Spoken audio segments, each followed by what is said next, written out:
Okay, so today I'm going to be showing you guys a quick and easy do-it-yourself tire repair. I have the lawnmower here in front of me, and what we're fixing is the front tire on the lawnmower. So here's the flat that we got, and the air is completely drained out of the tire now. If I press down, there's absolutely no pressure in it, which is what you need for the first step of this process. And if you can, you want to be sure that you can remove what has ever punctured the face of the tire, because to do this, whatever punctured the tire has to have gone through the front tread. And this is what our culprit is, a piece of hitch pin wire that we were using. And some of you might say, hey, it's quite a coincidence that it happened out here where we took down the shed last week. But this actually happened back over at Rockville, and we filled it up over there, and we were hoping that we could get it over here and back, and hoping that it would stay filled up with air, but it keeps going flat every time we fill it, so we got to fix it now. So here we go. What we're going to be using is slime tire sealant, and it prevents and repairs flat tires. So what it does is it has tiny microfibers in it that when exposed to air, it will leave the tread in the tire and it will form a plug, which is what we want. And you can use this on vehicles such as motorcycles, wheelbarrows, cars, trailers, trucks, golf carts, ATVs, and mowers. And on the back here, it shows what exactly or how much you need of this you need to put in there.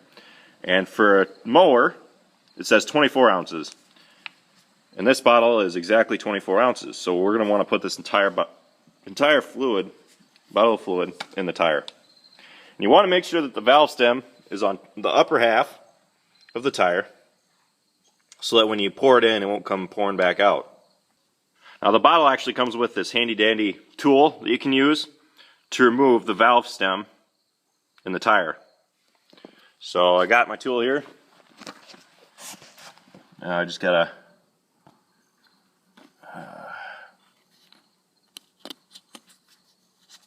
stick it on there and start twisting it out.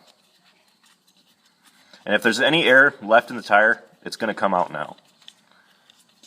But I know there isn't, so I'm not too worried. So there we have the valve stem. We're going to set that off to the side for now. Now we need to grab the straw that came with the bottle. Stick it on the end. Actually, you know what? I think I'm going to stick it on the tire first. There we go. Now you need to put the bottle on the end of the straw, which I need two hands to do, so I'm going to set this down for a second. Now we got our bottle of slime hooked up. We tilt the bottle up and start squeezing.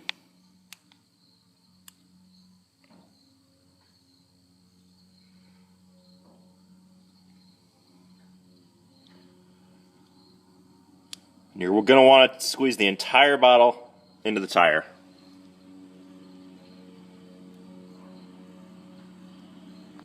Now at about this time, you should have all the bottle completely in there. You know when you're done because your hands will hurt and you can't feel them anymore. So now I got the entire bottle in there.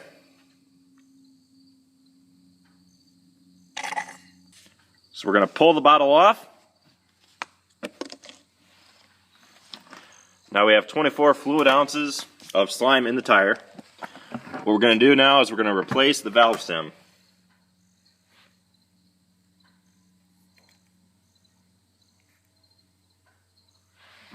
Okay.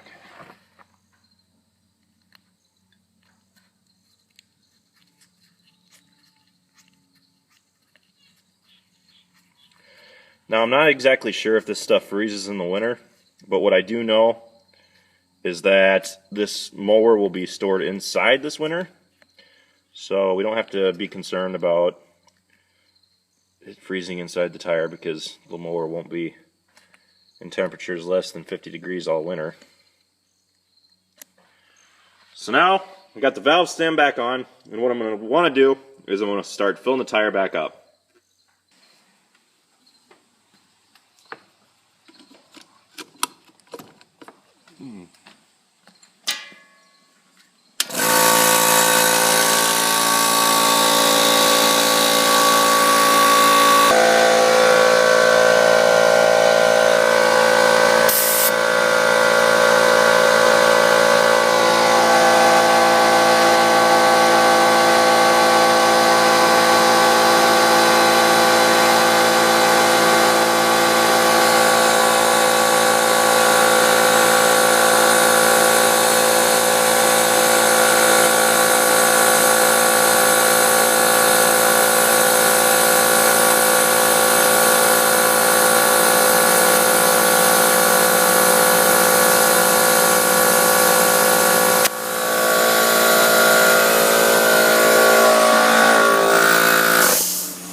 So now I have the tire filled up, and you'll hear the hissing.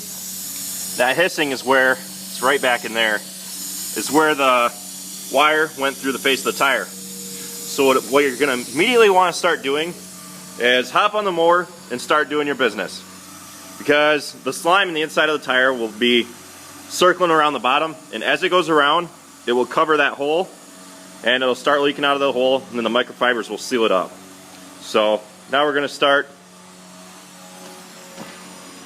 mowing.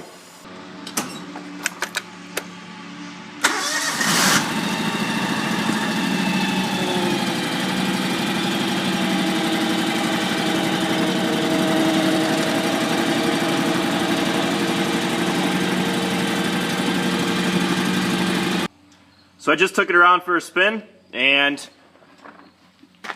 the hole has been plugged, as you can see, by the slime. And this slime will fill holes up to 1/4 inch in diameter, and I believe that's, the pin was, or the wire was just under 1/4 inch, so it's plugged her up nice and good. Now you have to double check the pressure in the tire, and you might be able to tell that it's a little flat because it did lose some air between the time that I got it backed out and the time that I started moving with it and it got plugged. So what you're going to want to do is make sure that you fill her back up once she's plugged so that you have your optimal amount of amount of pressure. So I hope you guys learned a little bit of something from this video. Be sure to check out my other videos and be sure to subscribe. See you next time.